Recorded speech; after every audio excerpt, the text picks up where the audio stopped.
What's going on, everybody?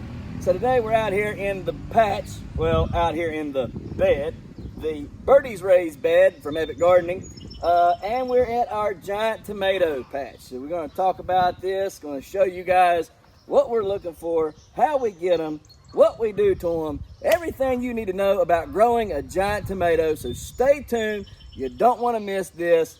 Let's get to it.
Hey guys, as we said in the intro, we're getting ready to do giant tomatoes. Everything you need to know about growing a giant tomato. There's tons of things out there. There's tons of experts. There's tons of people who's grown way bigger tomatoes than I have.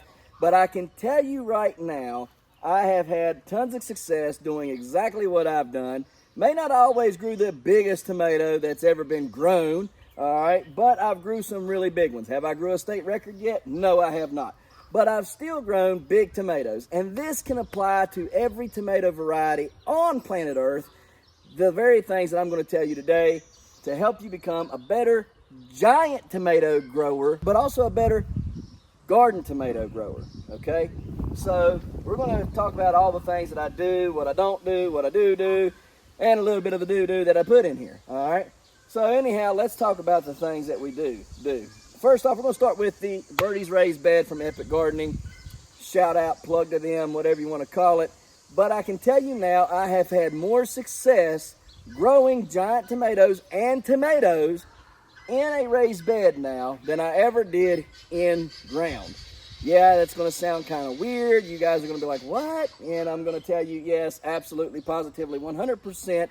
I've got better results growing in these raised beds than I have growing in ground. I don't know exactly why. I have my hypothesis on this, and I believe, one, I have put different things in here. The soil is looser, and so on and so forth, okay? So let's just talk about this raised bed in particular right now, just kind of give you an overview.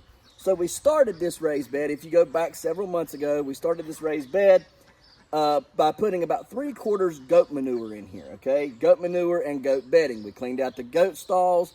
We took everything that we had from there and we threw it all in here, and we got about 3/4 full. We topped it off with finished compost, which you guys already know what we love about finished compost and where we get it from. Old Wellington Deeds gives me some of the finest finished compost that there is in West Virginia, all right? And probably, to be honest, the whole East Coast, if you want my honest opinion. And if I could afford it, I would have him bring truckloads of it in, just truckloads, okay? But anyhow, so I believe that a couple things are working in my favor. We have finished compost that is at a high grade, all right? Very, very good. I've had soil analysis done on that compost. It's good stuff, all right? It's really good stuff, and it grows some really good stuff, all right? In the bottom, though, we have that manure. And that manure is working off, all right? It's working off. It's creating CO2. Now, that CO2 will leach up from the bottom, slowly, emerging its way through the 6 to 8 inches of finished compost, hitting the leaves and doing something. It's doing something, okay? It is doing something. I can tell it's doing something because where there is no finished compost, or excuse me, where there is no goat manure working off in any of the other raised beds, I can tell. I can tell a big difference. All right, so obviously it's doing something. There is a exchange there somewhere that is, you know, of CO2 that's helping the plants. All right, they're much greener, they're much more lush, they're bigger, they're everything. All right, but that's for a different topic and a different story, CO2 and all that stuff. So you don't really have to worry about that. But what I do believe is that goat manure has got tons of benefits in there. Okay, there's microbes, bacteria, and fungi, right?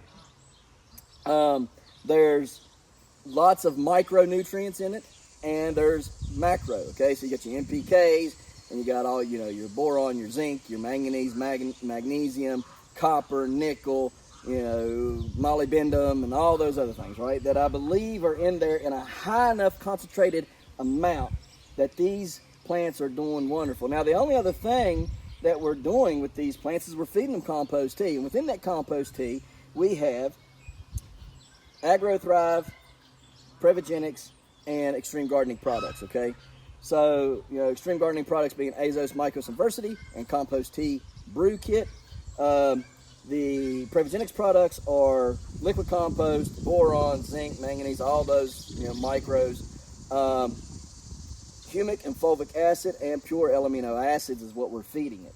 All right, now the AgroThrive we're feeding right now is the Flower and Bloom AgroThrive. We've switched over from general purpose over to Flower and Bloom, and that's what we're pumping into our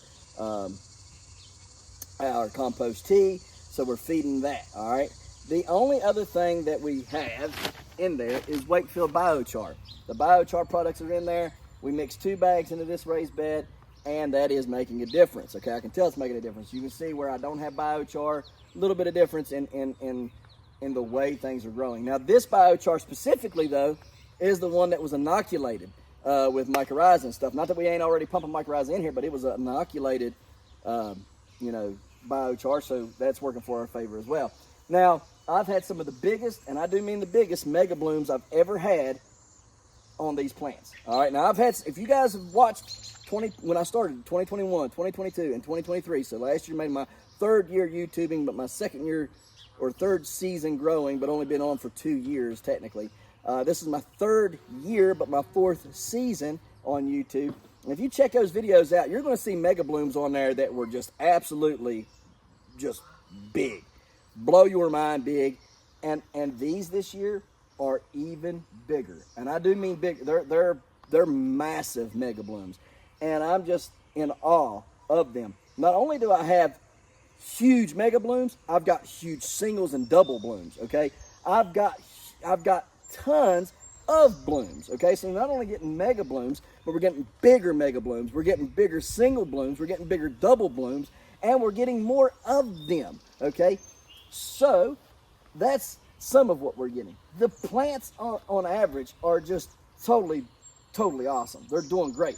I'm throwing roots like crazy, just everywhere. If you guys, I'll have to bring you over here in a minute. I've got a root bed on the top of this compost here. You can just see them sprawling out, roots going everywhere, okay? Looks like a spider web. The other thing is my stalks are fatter, they're thicker, they're bigger, and where I have mega blooms, they are wider stemmed, and just absolutely insane what I got going on. So the plants were getting big. They were coming over the top, though, and they're draping down. They're trying to grow down to the ground. They were going to grow back up. And I didn't want to do all that. I want to keep them short and bushy. I want them to put all that energy, all that focus into that tomato. I don't want them getting real big, but, you know, and I don't want them getting real wide. You know, we've already kind of let that stage kind of get there, and it's done what it's done. So now it's time to start pruning it back a little bit. And I've got some of these already pruned back, and we're going to keep, you know, a lot of these right here and plant them elsewhere. Just to have them because they're doing so well, and I want to keep going with what we got, and we'll keep feeding them what we're feeding them and see if we can't produce even more. We've got roughly 40 giant tomatoes going this year, and with all these cuttings, we're probably going to end up with, you know, 60, 70, which is fine, all right, and we just want to try to get over 5 pounds, okay? We want to get over that 5 pound mark this year, if at all possible, the Lord willing. So what we're doing though now is we're just coming in here and we're trimming, okay? We're trimming up all this stuff that is just like, yeah, there's too much foliage here, okay? And I got this plant right here. We're gonna push him back just a touch. And what we're doing is we're working up in here, all right? And we wanna keep the top All right, what I want to do is I want to keep the top of these tomato plants. All right, I don't want to mess with the tops of them too much. All right, I want to keep that top level. First of all, it's going to shade like my rutabaga and my giant beets that are in here, and then I can put other giant stuff in here as well, giant root crops, okay, that I can put in there and just, you know, let them start growing and stuff as they're underneath the canopy to wait for this car and stuff to go by. Okay, so like I was saying, we can plant other things in here, you know, and let the top of these tomatoes kind of canopy them, you know, because root crops don't like a lot of hot, you know, they're cool weather crops. So beets, turnips, radishes, all those things are cool weather. So as the summer progresses and they grow, the tops of these tomatoes will shade them, keep them cool, keep the soil cool and stuff. So that, you know, that's what we want, all right, to help them grow, because I'm doing double, okay, I'm doing doubles here. We're double planting, double growing, whatever you want to call it, and I want those things to do well and take off. But anyhow, we're just coming in here and we're trimming them up, okay? We're cutting these leaves off here, all right? We're trying to find, you know, which plants are where, and because they've kind of got a little bit out of hand, right? And then I'm trimming off some of the sucker vines and stuff, and I'll show you what those are. In fact, I picked one up a minute ago. That was a sucker vine. All right, and we're just kind of separating everything and getting it all turned here to where we know what we got and what we're growing. All right. This is beneficial for both the plant and you. It helps cut back on disease. It helps, you know, with a lot of other things. I'm gonna cut me one of these stakes here, and we'll stake this up real quick. If you've got less leaves touching the ground, you've got a better chance at staving off the nastiness, okay? And all we're gonna do is take this right here and a zip tie or two, and put this in right here like so, just like this, and we're just gonna zip tie this stuff up here. Let me see, here's the main right here. I'm gonna let that grow just a little bit bigger. I'm gonna try to cover that up some right there, because I want them roots to grow. I think this right here is gonna turn out to be a good one. It got kind of shaded out by some of the rest of it, and so it didn't want to really grow much. But I'm going to, I may end up growing. This may end up being my single blossom state record, because there is a state record for a single blossom tomato. So we may go with that. Now, I've got these other three little ones right here. They're growing. I'm gonna cover them up with some soil, and we'll let them root in the ground and kind of help push that a little bit. Now, what we're doing over here, we're just gonna keep trimming these up and stuff. My God, what a mega bloom! My God, thank you, Jesus. What a tank! My goodness gracious, what a tank! That is an absolute toad, boys and girls. An absolute toad. Gosh. All right. So we're just gonna keep on trimming these up. I'll put you guys on time lapse. You guys can kind of see the process, and we'll bring you back in just a second. Out on the homestead wide, kids run free, nowhere to hide. All right, guys, let me show you guys what we got going on here real fast. We got it all cleaned up. Got a lot of roots in there. You guys can, maybe you can see, I don't know. Yeah, see all those roots there? We're gonna take and put dirt and biochar around all this. Make sure all those roots are good and covered. So let me do that, and then I'll bring you back and show you what all blooms we got that are growing. So hang on one second. All right, y'all, let's take a look here. So you guys can see lots of blooms in here, tons of blooms. I've cut a bunch of blooms out. Lots of them in here though. Let's see, where's this? Where's that mega? That mega's on here somewhere. I ain't gonna fool with it right now though for that one. This one here is right there. Look at that thing. Look at that mega. There's a massive mega bloom right there. Looks great. I'm not gonna touch it, but it's looking really, really good. You guys can see there's probably 1, 2, probably 15 of them in there, I'd say. And I think it all took, it looks like. So that's a good sign. Got big single blooms here that we're going to try to grow out and let them be the state record single. We'll see how that turns out. So we're just going to play around with that. We got dirt piled up here all around the bases of it, put more biochar around it so we'll hold on to the nutrients. Look at this big old mega bloom here it got done. That is insane. I don't want to touch it, but it's looking pretty good there. Pretty good. So we got that one. We've got this one right here that's coming on. That's probably 3 or 4 right there. But the big one is right here somewhere. Right there it is. Right there's the big one. Right there's the big one right there. So got that one there looking good. Focus right. Anyhow, you guys can see it's decent. It's a decent one. Very good, very good. And we got that one on the same plant just in case that one don't do anything. And we got these plants over here on the end that are producing really big singles again. So we're going to let them grow singles. So that'll be another 1 or 2 plants on single. And then we've got, where is this one at? Where's the one here at?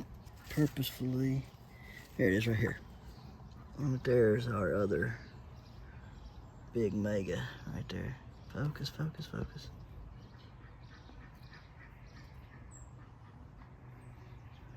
Come on, focus. There we go. Really nice one. Very nice. Very nice one. It's, you guys can see, there's my finger. It's bigger than my finger. I don't want to touch it, but anyhow, lots of nice blooms on here. That'll do really well. We got everything, like I say, covered.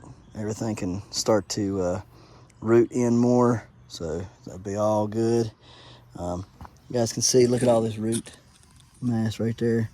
It looks like that. The entire bottom of this bed looks like this right here, where their roots are just sprawling out everywhere.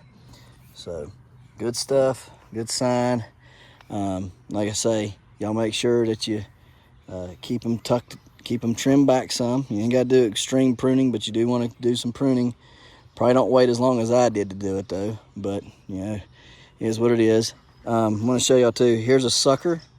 So every branch, okay, every leaf node, here's your leaf right here. Okay, there's a leaf node right there. Okay, got your branch, you have a sucker. All right, so at every branch, every leaf node, you'll have a sucker vine. All right, those suckers, so here's a baby one right there. Here's one that's a little bit older. Here's one that's a little bit bigger right here running. All right, you got to watch those and prune them back. Now you can take and replant them and have even more tomato plants because they're already big, they're established, and they'll grow pretty good. So if that's something you want to do, then absolutely do it. But anyhow, I wanted to show you guys, you know, those things and you know, how we do it. You know, staking them up and stuff. Gonna keep them short and bushy. That's what we like. We don't want big tall plants this year. Usually I have really big tall plants, but they're not getting tall this year. They're getting bushy and short. So that's another sign, I believe, of good plants. All right, good growth, good, you know, and having the right things. What you want to see in order to get mega blooms, what I usually do is I feed a higher phosphorus fertilizer, whether it's fish emulsion or if you're using something else, you know, but a higher phosphorus and lower potassium and nitrogen. And then once those blooms start to form, I go to a high phosphorus and high potassium and low nitrogen and see, you know, really good growth. So, you know, like a 3-10-10 or, you know, a 2-5-10 or 2-7-7, something, you know, something like that, anything like that, you know. There's other things you can buy out there, you know, like Moab or High K from Bare Ground, which is a 5-10-27, and that stuff will work good too. So if you're wanting to get mega blooms, make sure you feed a high phosphorus, and then once you get the blooms going, start feeding high phos, high potassium. But be very careful with the phosphorus because it'll stay in the ground. Nitrogen and potassium leaches out. So anyhow, guys, if there are any questions, comments, concerns on any of this stuff, you feel free to ask. But that's how we grow them. That's what we're doing. And raised beds, I do believe, is the way to go when it comes to growing giant tomatoes and even your regular tomatoes, guys. I've seen tremendous differences this year in growing in these raised beds for tomatoes. Less disease pressure, seems like less pest pressure for some odd reason, which I guess kind of proves the theory of when you have sick plants, bugs attack them to get them out, right? So if you don't have sick plants, bugs aren't attacking. So that means if you got less disease, you have less pests, more fruit, bigger fruit. All of it kind of works in conjunction with one another. I'm seeing those come to reality now in these raised beds, and I'm very thankful for it. So guys, if you need a Birdie's raised bed, go to Epic Gardening. You guys can use the discount link in the description box to save you some money on those. I highly recommend them. They're doing wonderful here. I ain't had any issues out of them. I love them. They're doing great. So we appreciate you guys watching, and as always, we'll see you next time right here in the hollers and hills of West Virginia. See y'all. Don't forget to smash that like button, that notification bell. Don't get the Good job. Here you go. Thank you. Don't get the Don't forget to share. Yep. There you go. Good job. And And subscribe.